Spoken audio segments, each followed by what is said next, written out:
Brought to you by V-Guard, co-powered by Sensodyne. जवळजवळ 678 tanker सुरू आहेत. 412 गावं आणि 61 वाड्या याच्यासाठी 678 टँकरच्या माध्यमातून पाणी पुरवठा सुरू आहे आणि त्यासाठी आपण खाजगी विहिरीचं अधिग्रहण मोठ्या प्रमाणामध्ये केलेलं आहे. त्यामध्ये 285 गावासाठी जवळजवळ 346 विहिरीचं अधिग्रहण आपण जिल्हाभरामध्ये केलेलं आहे.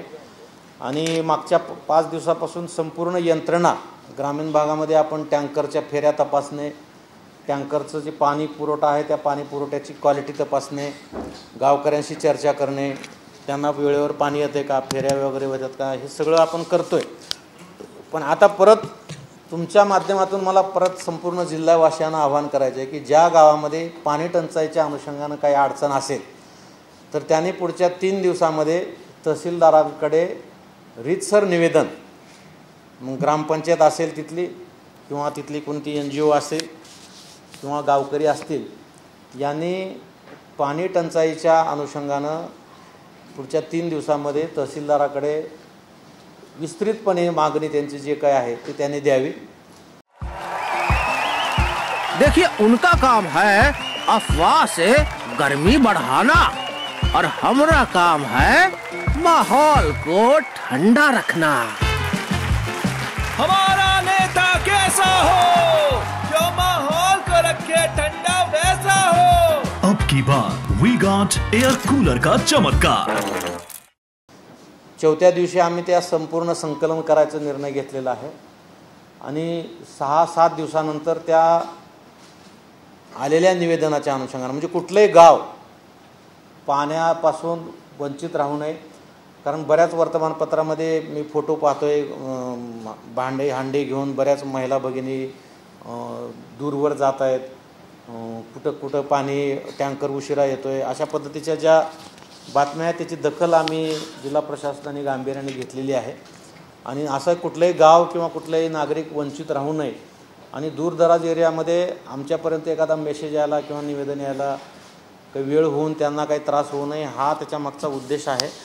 आणि शासन स्तरावरून सुद्धा टंचाईच्या अनुषंगानं सातत्यानं किती टँकर आहेत, किती पाणी पुरवठा सुरू आहे विचारणा होत आहे. त्याच्यामुळं आम्ही हे एक कार्यक्रम आम्ही काल सांगितलेला आहे सगळ्या आमच्या यंत्रणेला.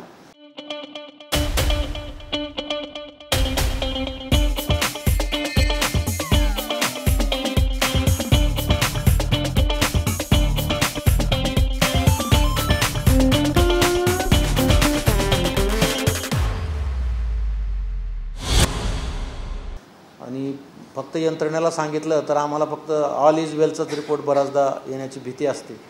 त्यामुळं माध्यमातून लोकांपर्यंत पोहोचायचं की प्रत्येक गावकऱ्यांनी गावाच्या विशेषतः ग्रामपंचायतीने आणि ग्रामसेवकांनी, म्हणजे सध्या आणखी आचारसंहिता सुरू आहे त्याच्यामुळे आम्ही बाकी यंत्रणेला याच्यामध्ये हे नाही करणार. पण प्रशासकीय यंत्रणेचे जे काही गावातले प्रमुख आहेत, तलाठी, ग्रामसेवक यांनी गावकऱ्यांशी चर्चा करून त्या गावामध्ये एकंदरीत पाण्याची काय परिस्थिती आहे आणि वाढीव काही लागणार आहे का, टँकर वेळेवर येते का, किंवा पाण्यातला जे काही सोर्स आहे तो सोर्स आटत आल्याची काही भीती आहे का, किंवा निर्जंतुकरण किंवा तत्सम काही गोष्टीची आवश्यकता आहे का, किंवा चारा टंचाईच्या अनुषंगानं काही विषय आहे का, याचं निवेदन त्यांनी पुढच्या 3 दिवसापर्यंत तहसील ऑफिसला द्यावं असं एक आवाहन तुमच्यामार्फत पब्लिकला करायचं आहे. आणि त्याच्यानंतर समजा आपल्याकडे जरी 9-10 जूनपर्यंत मान्सून येणार असे मेट्रोलॉजी डिपार्टमेंटनं सांगितलेलं असलं तरी आपल्याला पूर्ण जूनपर्यंतची तयारी करावीच लागते. आणि मग ते पूर्ण महिनाभर कुठल्याही नागरिकांना, गावकऱ्यांना त्रास होणार नाही या दृष्टिकोनातून आपण नियोजन करतो आहे. आपल्या माध्यमातून असं जर काही असेल तर तहसीलदारांकडे निवेदन त्यांनी द्यावं. झिंझिण्यांपासून त्वरित आराम मिळवा सेन्सोडाईन रॅपिड रिलीफ बरोबर. म्हणजे इथं जिल्हा लेवलपर्यंत किंवा प्रांत लेवलपर्यंत पण जायची त्यांची म्हणजे आवश्यकता नाही आहे. एवढ्या दूर येण्याचं किंवा वेळ आणि खर्च करण्यापेक्षा त्या ठिकाणी कुठल्याही माध्यमातून त्यांनी निवेदन द्यावं, त्याचा आम्ही आढावा घेऊ. आणि जे काही सुविधा, मग टँकर असेल, विहीर अधिग्रहण असेल किंवा जे फिलिंग सेंटर आहे तिथले काही रिअरेंजमेंट असतील तर आम्ही ते आमच्या लेवलवर त्या ठिकाणी करणार आहोत.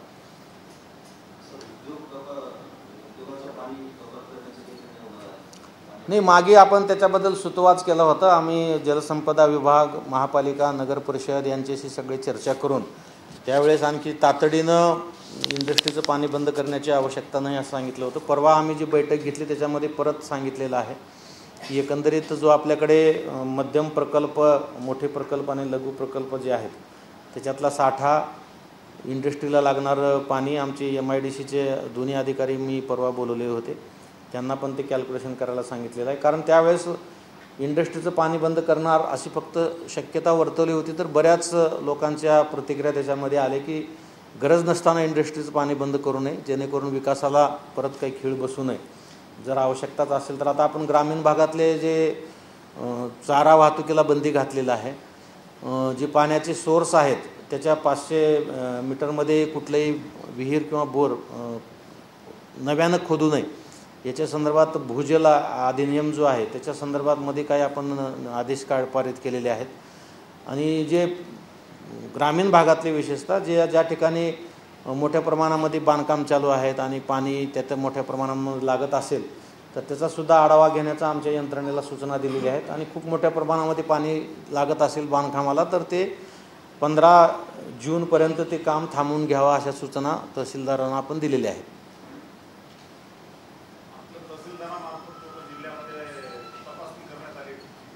हां, सध्या ती मोहीम अद्यापही सुरू आहे. आम्ही जे 17 तारखेला मी सांगितलं जे बैठक घेतली त्याच्यामध्ये ज्या 4-5 सूचना मी दिलेल्या होत्या त्यातली एक सूचना अशी होती की जे काही टँकर आहेत म्हणजे टँकरच्या अनुषंगानं कुठंही अफरातफर किंवा काही मिसयूज झाला नाही पाहिजेत. जे काही टँकरच्या फेऱ्या आहेत त्या फेऱ्या नियमानुसार झाल्या पाहिजेत. आणि GPS लावण्याच्या संदर्भात पण आपण हे केलं होतं की टँकर इकडे तिकडे कुठंतरी फिरून पाणी पुरवठ्याचंच बिल त्यांनी दाखल करू नये. त्याच्यामुळे टँकरच्या फेऱ्यावर नियंत्रण. नंबर 2, टँकरद्वारे जे पाणी चाललेलं आहे तर आता काही 1-2 बातम्या माझ्या अशा वाचण्यात आल्या होत्या की जिथं फिलिंग पॉईंट आहे तिथं न जाता दुसरे कोणच कुठून तरी टँकर भरून घेतात. म्हणजे समजा 40 किलोमीटरवर फिलिंग पॉईंट असेल तर 20 किलोमीटरवर कुठंतरी भरायचं, मग ती पाण्याची क्वालिटी कशी आहे काय माहीत राहत नाही. म्हणून सगळ्या टँकरमधल्या पिण्याच्या पाण्याची क्वालिटी तपासायला सांगितलेली आहे. आणि हे दौरे करत असताना जिथं टंचाई आहे तिथल्या गावकऱ्यांशी चर्चा करून तुमची काय अडचण आहे त्याच्या संदर्भामध्ये गावकऱ्यांना एक मानसिक आधार आणि शासन तुमच्यासोबत आहे. या टंचाईच्या कालावधीमध्ये आपल्याला कुठेही आम्ही पाणी किंवा चारा कमी पडू देणार नाही, हा एक म्हणजे मानसिक समाधान त्यांच्या चर्चेच्या माध्यमातून त्यांना. आणि त्यांच्या काही विषय असतील मागण्या तर त्या लिहून घेण्यासंदर्भामध्ये आपण त्यांना कळवलं आहे आणि ते सुरू आहे. आणि त्याचा रिपोर्ट आल्यानंतर आपल्याला बऱ्याच ठिकाणच्या काही गोष्टी कळतील. परंतु हा जो विषय आहे तपासणीचा हा फक्त जिथं टँकर चालू आहेत ह्या लिमिटेड गावासाठी आपण ते हे केलं होतं. परंतु आता आपल्या माध्यमातून जे मला विनंती करायची होती बाकी सगळ्याच गावामध्ये जर असं काही विषय असेल, नजीकच्या काळामध्ये बोर बंद पडत आलेला आहे, हापशाला पाणी नाही आहे किंवा जी गावाच्या पाणी पुरवठ्याची विहीर आहे त्याचं पाणी आटत आलेलं आहे किंवा पाण्याची क्वालिटी खराब झालेली आहे किंवा अशा किंवा अनुषंगिक काही विषय असतील तर म्हणजे या निमित्तानं मला पूर्ण जिल्हाभरातून एक माहिती घेतली की मग त्याचं मला ब्ल्यूप्रिंट तयार करता येईल आणि जून समाप्तीपर्यंत प्रत्येक नागरिकांना पाणी मिळेल अशा पद्धतीचं नियोजन त्याच्यातून करायचं आहे. तुमचे काही त्या माध्यमातून सजेशन सूचना आल्या तर त्यासुद्धा आपण इन्कॉर्पोरेट करू त्याच्यात.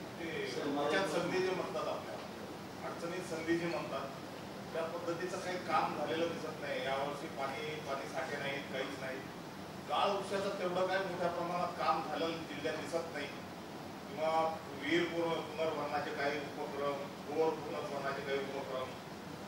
नाही बघा 2 विषय आहेत त्याच्यामध्ये, त्याचासुद्धा मी आढावा घेतला आहे. तर माझ्यासमोर आकडेवारी नाही आहे ते पण सांगितली असती. जर गाळ काढण्याचं जे काम चालू आहे ना ते जलयुक्त शिवारच्या माध्यमातून पण मोठ्या प्रमाणामध्ये काम सुरू आहे. फक्त त्याचं जे काय प्रेझेंटेशन व्हायला पाहिजे ते झालं नाही आणि काम कमी झालं आहे. कारण याच्यामध्ये आचारसंहितेच्या काळामध्ये 1-1.5 महिना याचे जे काही प्रस्ताव होते त्या प्रस्तावाला मंजुरी मिळाली नाही. शासन स्तरावरसुद्धा प्रयत्न केला होता पण ते थांबा म्हणून सांगितलं. मी तुम्हाला सांगतो ना, आपल्याकडे जलयुक्त शिवारमध्ये 119 गावाचं निवड आपण केली होती आणि 3521 कामं त्याच्यामध्ये समाविष्ट केली होती.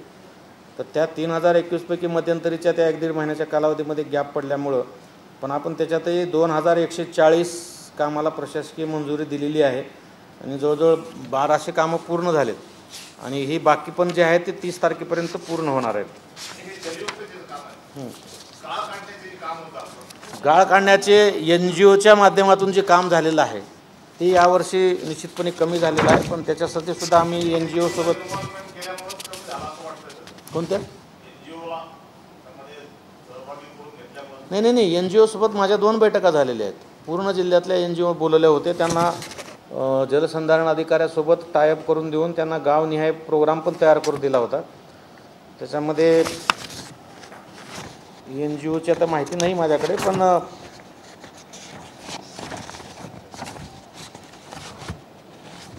कालसुद्धा आम्ही आमच्या बैठकीला NGOना बोलवलं होतं. त्यांनी सुद्धा नाही काम झालेलं आहे, निश्चितपणे झालेलं आहे. फक्त मध्यंतरी थोडा गॅप हां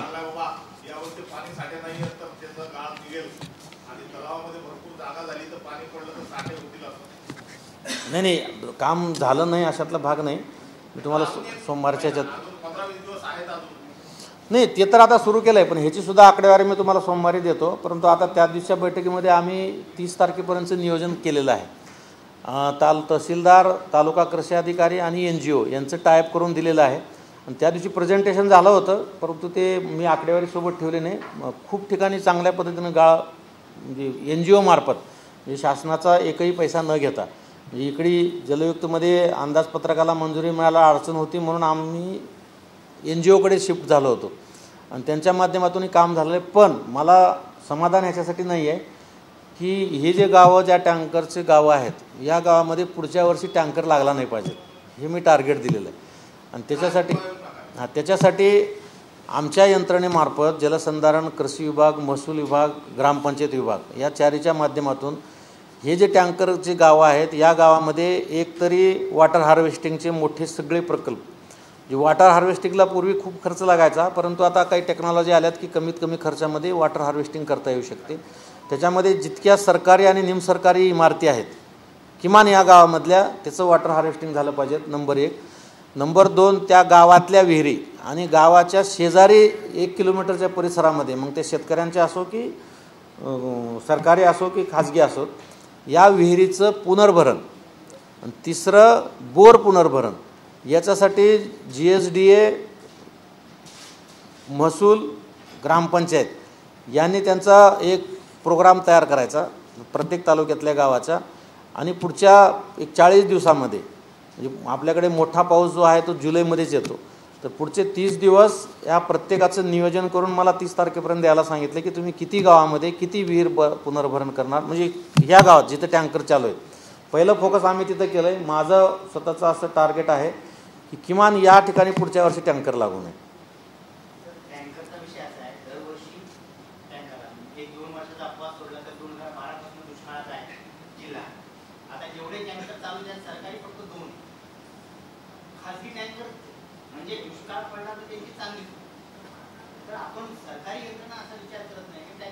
नाही याच्याबद्दल मी पहिल्याच बैठकीत मला सुद्धा आश्चर्य वाटलं होतं. जनरली मी आता बऱ्याच जिल्ह्यात काम केले, 5-10 टँकर तर सरकारी असतात. इथं मला जेव्हा टँकर उपलब्ध नाहीत शासकीय म्हणलं तेव्हा मी इरिगेशनचे लोकही बोलवले होते, जिल्हा परिषदेचे लोक बोलवले होते. त्यांच्याकडे इनमेन जिल्ह्यामध्ये फार त्रोटक जे टँकरची संख्या आहे ती त्यांची जे काही काम आहेत 5 का 6 फक्त आपल्या जिल्ह्यात शासकीय आहेत आणि ते fully utilise for government work आहे. ते जर ह्या पाणी पुरवठ्यासाठी दिले तर मग इकडे डबल लॉस होण्याची शक्यता आहे. म्हणजे इकडे 100 रुपये वाचवायला जाऊन इकडे 500 रुपयाचा लॉस होत होता. हे मी कॅल्क्युलेशन केल्यानंतर मला गव्हर्नमेंट लेवलवर सुद्धा हे उत्तर द्यावं लागलं की शासकीय टँकर कसे काय नाहीत. परंतु विषय असा आहे की कित्येक वर्षापासून सगळ्यात म्हणजे बऱ्याच जिल्ह्यामध्ये टँकरच्या अनुषंगानं जेव्हा पाणी टंचाई येते तेव्हा शासन तर पाणी पुरवठ्याची जबाबदारी घेतं, किती दुरून पाणी पुरवठा जातं, टँकरवर खर्च होतो. परंतु आता माझं त्या दिवशी 2 विषयावर चर्चा झाली, काही वर्तमानपत्रात बातम्या पण त्याच्या आल्या होत्या की जलसंधारण आणि मृदसंधारण. म्हणजे काळजीचा विषय असा आहे की जी मृदा आहे आपल्याकडची माती म्हणजे आपल्या सर्वांना माहिती आहे की एक कण मातीचा तयार व्हायला कितीतरी वर्ष लागतात आणि इथं जर आपण बघितलं तर पावसाळ्यामध्ये किंवा रुटीनमध्ये कितीतरी मृदा आपली वाहून चालली. ती माती वाहनं हे थांबवणं दुसरं पाणी, जरी आपल्याकडचा ॲव्हरेज रेनफॉल जरी लिमिटेड असला तरी पडलेलं पाणी किती वाहून जातं. आपण शेतीच्या बाबतीमध्ये पाणी अडवा पाणी जिरवाच्या माध्यमातून बऱ्याच ठिकाणी कार्यक्रम झाले, तलाव झाले, पाझर तलाव झाले, परंतु गावामधलं जे पाणी वाया चाललेलं आहे त्याच्यासाठी ना ग्रामपंचायत पुढाकार घेत आहे, ना NGOज पुढाकार घेत आहे, ना नागरिक पुढाकार घेत आहे. त्याच्यामुळं माझं ह्या काउंटिंग नंतरचं माझं जनजागरणाचा विषय मी ह्या 2 विषयावर घेतलेला आहे. आणि तिसरा विषय मी त्या दिवशी आमचे जे अधीक्षक कृषी अधिकारी त्यांना सांगितलेलं आहे की जे शेतीची म्हणजे मातीची जी क्वालिटी आहे, त्यांना मी खता वापर विचारलं, मागच्या 5 वर्षामध्ये किती खत वापर झाला आहे. यावेळेस आता आपल्याकडे मुबलक खत आहे, बियाणं मुबलक आहे, आता कुठल्याही अडचण येणार नाही, कुठल्याही मार्केटमध्ये गर्दी होणार नाही, लॉ अँड ऑर्डरचा प्रॉब्लेम येणार नाही, या पद्धतीचं आपण नियोजन केलेलं आहे. पण हे खत वापरून आपल्या मातीच्या सॉईलची क्वालिटी काय व्हायला लागली. आता त्यांना मी प्रश्न विचारला की विभागाला की किती लोक शेतकरी मातीचं परीक्षण करतात. त्यांनी सांगितलं आपल्या टार्गेटपेक्षा जास्त मातीचं परीक्षण करतात. मग नंतर प्रश्न विचारला कशासाठी करतात, तर त्यांना जे पीक घ्यायचं आहे त्या पिकासाठी ते जमीन योग्य आहे का इतकंच विचारतात. मी त्यांना म्हणलं की ओव्हरऑल मातीची जी क्वालिटी डिटोरिएट होत चालली आहे, तुमच्या NPK ह्या तिन्ही खतामुळं, नायट्रोजन, फॉस्फरस, पोटॅशियम, याच्यामुळं युरिया आणि सगळी केमिकल खताच्या वापरामुळं आपल्या जमिनीची जी पत डिटोरिएट होत चाललेली आहे, हा सुद्धा एक मोठा चिंतेचा विषय आहे. आणि ते फक्त कुठंतरी कार्यक्रम करून किंवा कुठंतरी प्रेझेंटेशन करून होणार नाही, तर त्याला अल्टरनेटिव्ह नॅचरल फार्मिंग कशी उपयुक्त आहे, नॅचरल फार्मिंगसाठी आपल्याकडे काय काय करता येऊ शकतं. तर आम्ही जलसंपदा, कृषी आणि आम्ही बसून याचं नियोजन करणार आहोत की याच्या पद्धतीनं आपल्याला ॲटलिस्ट तालुक्यातला काही भाग तरी आपल्याला केमिस्ट्रीत म्हणजे रसायनातून काढून नैसर्गिक ह्याच्याकडे आपल्याला काय वळता येईल का. प्रत्येक तालुक्यामध्ये काही शेतकरी आहेत जे या क्षेत्रामध्ये खूप काम करतात, त्यांचं आपण काहीतरी सांगत बसण्यापेक्षा आम्ही सांगितल्याला कोणी विश्वास ठेवणार नाही, पण ज्यांनी केलं आहे त्यांना आपण त्यांच्याकडे घेऊन जाऊ. आणि हळूहळू हा काय 1 किंवा 2 किंवा 3 वर्षात होणारा विषय नाही आहे. याला सातत्यानं निरंतर प्रक्रिया राबवून जर आपल्याकडच्या सॉईलची जर डिटोरेशन जर आपण थांबवलं तर पुढच्या पिढीसाठी उत्पादकता चांगली राहील. आणि त्याच्यातले क्वालिटी, आता आपण नेहमी चर्चा करतो वर्तमानपत्रात किंवा अग्रलेख इकडे तिकडे मासिकात वाचतो की जे प्रोडक्शन यायला लागलं आहे त्याच्यातलं जे इन्ग्रेडियंट जर बघितलं तर ते इन्ग्रेडियंट फार म्हणजे चिंता करायला विषय आहे. तर या दुष्काळात त्याचा फायदा झाला असता तर मोठ्या प्रमाणात गाळ काढल्या असताना बीडला होतो ज्यावेळेस दुष्काळ होता तिथे सर्व तलावातला गाळ काढून शेतकऱ्यांनी स्वतःच्या शेतात नाही ते काम आताही चालू आहे. खताची वापर करायचाच गरज पडली. नाही आता पण ते काम मोठ्या प्रमाणामध्ये चालू आहे. आणि आपल्याच नाही सगळ्याच ठिकाणी आता बऱ्याच NGO त्याच्यामध्ये पुढे आलेले आहेत आणि लोकांना पण आता त्याचं महत्त्व कळालेलं आहे. आणि जे हां NGO घुसवल्यामुळे प्रॉब्लेम झाला. नाही आता सगळं NGOच्या हातात ते त्यांच्या ह्याच्यात दिलं, त्यांचे इंटरेस्ट वेगळेच आहेत त्याच्यात. नाही पण सगळ्याच्या बाबतीत नाही आहे. काही जिथं आहे तिथं मग त्यांना आता सेटबॅक दिलेलं आहे गव्हर्नमेंट लेवलवरून, काही शासन निर्णय बदललेत.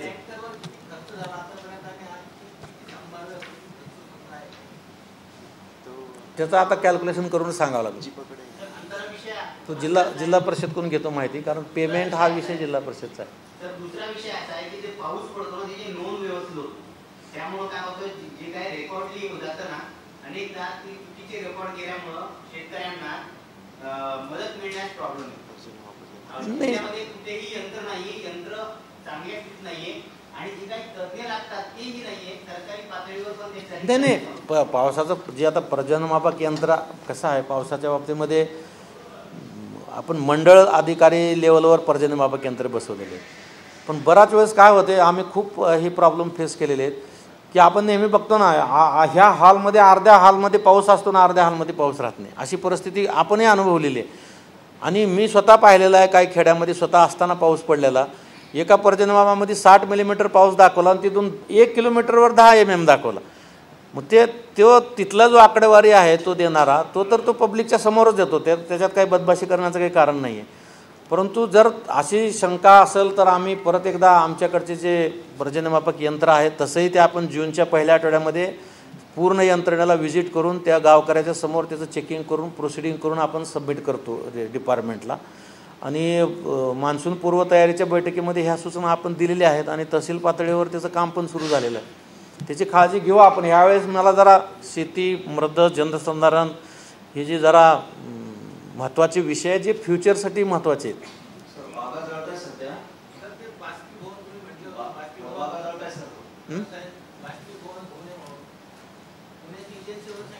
नाही सांगितले तरी आले, त्याचा खर्च कुठल्याही नगर परिषदेला परवडला नाही आहे, त्याच्यामुळे त्याने ते कार्यक्रम थोडा मागे ठेवला, कारण त्याचं केमिकल खूप महाग आहे.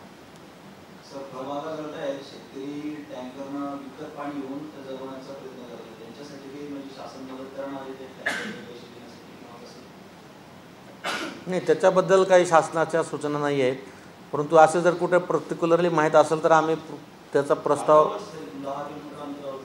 नाही, मग तुमचा हा मुद्दा आम्ही घेतो. ती गाव कुठला आहे बघा. आणि नाही, मग याच्यासोबत आणखी काही गावामध्ये असं होऊ शकते, म्हणजे आता आपल्याला माहीत झालं ती एक अशा अनेक गावं असू शकतात किंवा अनेक शेतकरी. नाही ते त्या आजच करतो खात्री. नाही नाही नाही नाही काय करा ना, नाही काम करा, तालुका कृषी अधिकारी आणि तहसीलदार. हां करा, नाव नंबर असेल तर. तुम्हाला आणखी बाकीच्या ना कुठल्या गावाचं म्हणजे IQ माहिती जरी असली तरी टाका, आम्ही त्यांच्याकडून रीतसर तालुका कृषी अधिकाऱ्याकडून प्रस्ताव घेतो आणि जर शासन त्याची मदत करणार. आम्ही आता हे जे सगळ्याकडून मागवतोय ना, माझा उद्देश तेच आहे की ग्रामपंचायतीकडून मागवून प्रस्ताव वगैरे काही आले, त्याच्यात अशा काही नवीन गोष्टी आल्या तर आपल्याला शासनाला म्हणता येईल की साहेब आम्हाला ही मदत पाहिजे, ही द्या, जेणेकरून गावामध्ये तो इश्यू होणार नाही. दुसरा प्रश्न असा होता की जायकवाडीमध्ये गाळ खूप साचलेला आहे, तो गाळ काढण्यासाठी शासन स्तरावर निधी मागणार आहे, प्रयत्न होणार आहे. हा उद्योगांचा पण प्रश्न आहे, जो उद्योग पण याच्यासाठी प्रयत्न करत आहे. नाही नाही, जायकवाडीतला जायकवाडी धरणातल्या गाळाच्या बाबतीमध्ये माझ्याकडे कधी विषय झालेला नाही आहे, पण जर तशा पद्धतीनं मागणी झालेली आहे आणि डिपार्टमेंटने काय मुवमेंट केल्यात ते जरा बोलून घ्या, मी माहिती घेऊन सांगतो. त्याच्याबद्दल माहिती नाही, उगाच अर्धवट बोल. नाही नाही, पण काय काही सुरुवात तर केली का बघावं लागेल.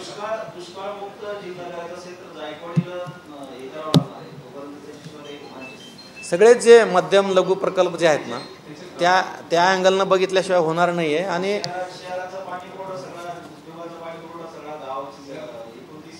याच्या ह्यामध्ये जनसहभाग पण फार मोठ्या प्रमाणामध्ये पाहिजे. आता मी 2-3 महिन्यामध्ये ज्या गावात फिरलो ना,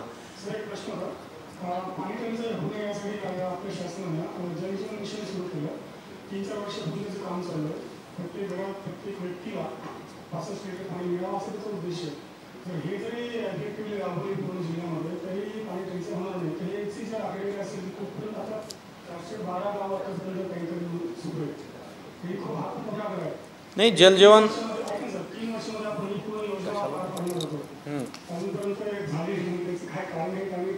नाही जलजीवन मिशनच्या बाबतीमध्ये म्हणजे आपल्याकडंच नाही, संपूर्ण जिल्ह्यामध्ये फार मोठ्या प्रमाणामध्ये कामं सुरू आहेत. आता परवाच मुख्य कार्यकारी अधिकाऱ्यांनी याचा पूर्ण गावनिहाय आढावा घेतला आहे आणि आम्ही पण त्या दिवशी पाणी टंचाईच्या मिटिंगमध्ये आम्ही असं सूचना दिलेल्या आहेत की बरेच कामं ऑनगोईंग आहेत, परंतु सगळ्याच कामावर आता थोडं लक्ष देण्यापेक्षा एक 8-10 दिवसामध्ये जे कामं होणार आहेत पूर्ण, जे आपल्याला ह्या टंचाईमध्ये वापर करता येईल त्याचा, मी त्याच्यामध्ये ज्याला आता लवकर ते यशस्वी होणार आहेत त्याच्यावर आधी फोकस करायला सांगितला. त्याच्यानंतर CO साहेबांनी मिटिंग घेतलेली आहे आणि मला वाटतं याच्यामध्ये 25 ते 30% जे कामं आहेत ही या 30 मेपर्यंत संपवण्याच्या स्टेजला आहेत. म्हणजे जूनच्या पहिल्या आठवड्यामध्ये त्याच्यात पाणी त्या योजनेमार्फत पाणी जाईल. परंतु ही गोष्ट खरी आहे की जलजीवन मिशनमधल्या अनेक कामाला आणखी बराच कालावधी लागणार आहे. मध्यंतरीच्या कालावधीमध्ये काही कॉन्ट्रॅक्टरनी स्लो काम केलं, मध्ये काही ठिकाणी राजकीय इलेक्शनच्या याच्यामुळं काही कामं ठप्प झाले आणि काही कारणामुळं कामाला जी गती कमी आली होती, स्पीड ब्रेकर लागलं होतं, ते मात्र आता आम्ही प्रायोरिटीवर पूर्ण करायचं सूचना दिलेल्या आहेत. पण त्याचा गावनिहाय आढावा घेतल्यानंतर मी तुम्हाला सांगणारच आहे, म्हणजे ते लोकांनाही माहीत झालं पाहिजे की कुठं काय चाललेलं आहे. नाही तसं फिक्स एकच सांगता येणार नाही, कारण ते 1 वर्ष लागून तुम्ही उद्या 6 महिन्यात सुद्धा पूर्ण होऊ शकते, 4 महिन्यात ती पूर्ण होऊ शकते.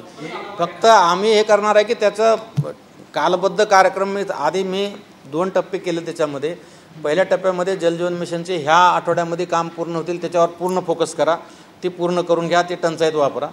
त्याच्यानंतर जे कामं राहिलेले आहेत त्याचा एक कालबद्ध कार्यक्रम तयार करायला सांगितला आहे. उगाच ते कॉन्ट्रॅक्टर म्हणणार चालू आहे होईल तसं नाही, तुम्ही ते अभियंत्याकडून त्यांचं सध्याचं स्टेज घ्या आणि हे प्रत्येक स्टेजनिहाय हे 25 कामं ह्या स्टेजला, 25 कामं ह्या 30 कामं ह्या स्टेजला, ह्याचं एक टाईम टेबल ठरवा आणि त्यांना कालबद्ध द्या, तुझं हे काम आहे ना 15 जूनपर्यंत झालं पाहिजे, हे काम आहे ना 15 जुलैपर्यंत झालं पाहिजे, आणि त्या कालबद्ध कार्यक्रमामध्ये प्लस मायनस 2-3 दिवस सोडले तर मग त्याच्यावर कारवाई कर.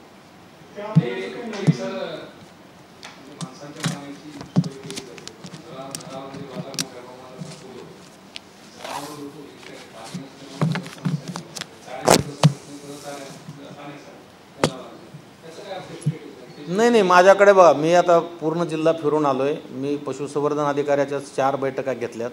मध्यंतरी बऱ्याच बातम्या आल्या होत्या आणि मला पण ती शंका आली होती चारा टंचाईची, म्हणून पूर्ण पशुसंवर्धन विभागाचे सगळे अधिकारी जे आहेत ना ते पूर्ण मी फील्डवर फिरवले. पूर्ण ठिकाणी जिथं जिथं चारा उभा आहे तिथले सेल्फी काढायला लावले. त्या आपल्या त्याच्यामध्ये फोटोमध्ये येते पूर्ण त्याचा स्पेस वगैरे लोकेशन सहित, म्हणजे जुने फोटो दाखवून मला हे करू नये म्हणून त्यांना ते लॅटिट्यूड लॉंगिट्यूड सहित जे येतात ना ते ॲप आहे त्याच्यासहित फोटो काढायला लावले. ते फोटो व्हायरल करायला लावले. चारा साठा कुठं कुठं केलेला आहे ते पब्लिश करायला लावले.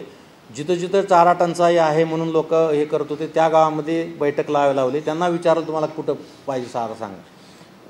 म्हणजे चारा टंचाईचं ॲक्च्युअल हे नसताना आपण चारा वाहतूक बंदी घातली, म्हणजे आपल्या जिल्ह्यातला चारा बाहेर जाणार नाही पोलिसांना सांगून सगळ्या नाक्यावर आपण ते केलं. आणि हे करताना पाण्याचं सुद्धा आम्ही विचारणा केली होती. आणि ज्या ज्या ठिकाणी लोकांनी म्हणले की आमच्या इथं जनावराला पाणी नाही आहे तिथं ग्रामपंचायतीला आपण सांगितलं होतं की तिथं जे पाणीपोळ आहे त्यांचं त्या ठिकाणी हे करा. परंतु जर आपल्याला पर्टिक्युलर जे कुणालाही म्हणजे आपल्या सगळ्यापैकी कुणालाही किंवा आणखी आता ह्या माध्यमातून जर आपल्याला कळालं तर आपण जनावरांसुद्धा म्हणजे पशुधनाची सुद्धा आपण पूर्ण काळजी घेतो आहे.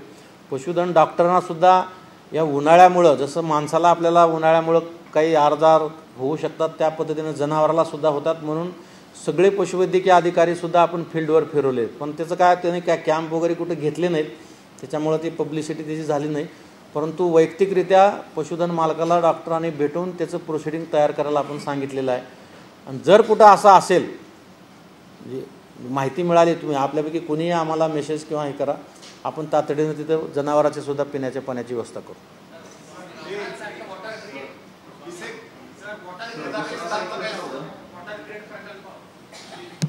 आज मी फक्त एवढं आवाहन करायसाठी तुमच्या माध्यमातून माझ्याकडे एक्झॅक्ट माहिती असल्याशिवाय मी ते बोलणार नाही.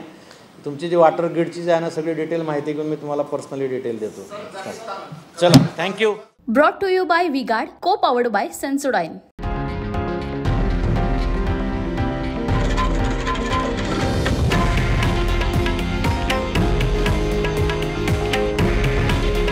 हे आहे देशातील नंबर 1 न्यूज नेटवर्क आणि आपण पाहत आहात TV9 मराठी. काळजी तुमची, हित महाराष्ट्राचं.